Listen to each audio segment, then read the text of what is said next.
जय हिंद दोस्तों, मेरा नाम है गोविंद बंजारा, डिस्ट्रिक्ट पाली। बहुत लोगों का ये सवाल आया कि सर जो डिस्ट्रिक्ट पाली पुलिस में जो ज्वाइन हुए उनकी रैंक क्या आई और उन्होंने कौन कौन सी बुक्स पढ़ी और उनकी जो रणनीति थी वो क्या रही। तो आज हम जानते हैं अपने सूर्य प्रताप सिंह जी से और अपने शिवपाल गुर्जर जी से कि उनकी रैंक क्या है, उन्होंने कौन कौन सी बुक्स पढ़ी, उन्होंने कौन सी तैयारी की।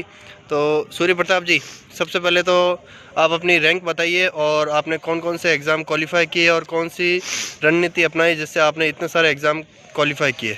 जय हिंद दोस्तों, मैं सूर्य प्रताप सिंह और मैंने अभी तक 3 एग्ज़ाम क्वालिफाई किए हैं। और इसके अंदर एक तो राजस्थान पुलिस है, जैसा कि आप देख पा रहे हैं यहाँ पर पाली पुलिस के अंदर मेरी 3rd रैंक आई है।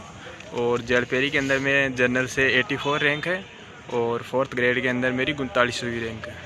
तो आपने बताया है कि आपने इतनी अच्छी रैंक अचीव की है, तो आपने कौन कौन सी बुक्स पढ़ी है और आप कितने घंटे पढ़ते थे?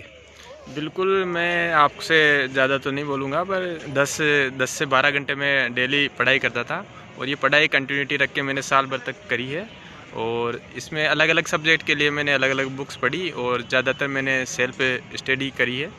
तो इंग्लिश के लिए मैं आपको बताना चाहूँगा, तो इसके लिए आप VIPM की पढ़ सकते हो। और हिंदी के लिए राघु प्रकाश। और जैसा कि आपको जिस कोचिंग से आपको सूटेबल बुक्स लगती है, तो आप वो बुक्स आराम से, जिसकी भाषा सरल है, आपको समझ में आती है, जो आपने पढ़ी है। पर आप कंटेंट फिक्स रखना और कंटेंट ज़्यादा बड़ा मत रखना और उसे बार बार कंटिन्यूटी से उसे पढ़ते रहना। बहुत बहुत धन्यवाद सूर्य प्रताप जी का। अब जानते हैं शिवपाल गुर्जर जी से कि उनकी रैंक क्या थी, उन्होंने कौन सी रणनीति अपनाई और उन्होंने कौन सी बुक्स पढ़ी और उन्होंने कौन सा एग्ज़ाम और कितने एग्ज़ाम क्वालिफाई किए। जय हिंद दोस्तों, मैं शिवपाल गुर्जर, मेरी पाली पुलिस में 7वीं रैंक है और 4th क्लास में मेरी 5400वीं रैंक है, 160 नंबर बने हैं। और इसके साथ ही मैंने जेडपेरी एग्ज़ाम भी क्वालिफाई कर रखा है। पहले मैंने रेलवे का एग्ज़ाम भी छोड़ रखा है, रेलवे की जॉब छोड़ रखी है। और 4th क्लास के लिए मैंने कोई विशेष तैयारी नहीं की, इन तैयारी के साथ साथ ही उसकी भी तैयारी कर रखी थी।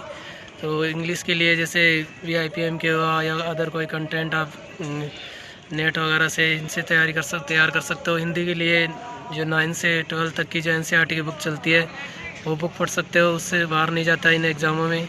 और मैथ के लिए RS अग्रवाल है, और इसके लिए रीजनिंग के लिए USA का होता है, इन बुक से पढ़ सकते हो। और GK की कोई भी एक बुक लो, जिसको भी बार बार पढ़ो, बार बार नई बुक बदलने की बजाय एक बुक को पढ़ो जो उससे रिविज़न हो सके अच्छा सा। और तो मतलब 8 से 10 घंटे तैयारी करो। जीके के लिए वो दिशा की जो बुक्स है वो कैसी बुक्स है?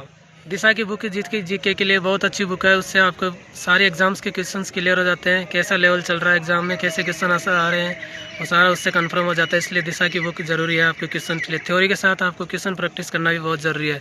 इसके लिए आप कोई एक बुक थ्योरी की पढ़िए और एक दिशा बुक पढ़िए, जिससे आपके प्रीवियस ईयर्स क्वेश्चन क्लियर हो जाएंगे। एक और सवाल है कि आपकी 4th ग्रेड में इतनी अच्छी रैंक है, तो क्या आप 4th ग्रेड ज्वाइन करोगे क्या? वैसे अभी तो कोई प्लान नहीं है, पुलिस का ही प्लान है अभी तो ज्वाइन करने का, और फिर बाद में देखेंगे। वैसे 4th ग्रेड से, क्योंकि इससे भी हम अच्छी रैंक अर्जित कर सकते हैं, कोई अच्छे एग्जाम्स में जा सकते हैं। तैयारी वैसे ठीक ठाक कर रखी है इसलिए। तो दोस्तों बहुत बहुत धन्यवाद अपने शिवपाल गुर्जर जी का।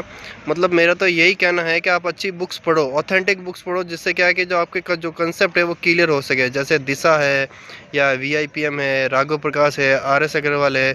और राजस्थान GK में आप पढ़ सकते हो अपना मानव विकास मंत्रालय की जो वो पढ़ सकते हो, हरिमोहन सक्सेना की है, या हिंदी ग्रंथ अकादमी की उनकी बुक्स पढ़ सकते हो। मतलब कि बुक्स का बहुत ही बड़ा, कंप्यूटर के लिए एक दक्ष की बुक आती है, वो बहुत अच्छी बुक है अगर आप कंप्यूटर भी पढ़ना चाहे तो। बस मैं तो ये कहना था कि बुक्स का बहुत ही अच्छा रोल होता है। अगर आपके पास बुक्स अच्छी होगी तो आप हर एग्ज़ाम क्रैक कर पाओगे। जय हिंद।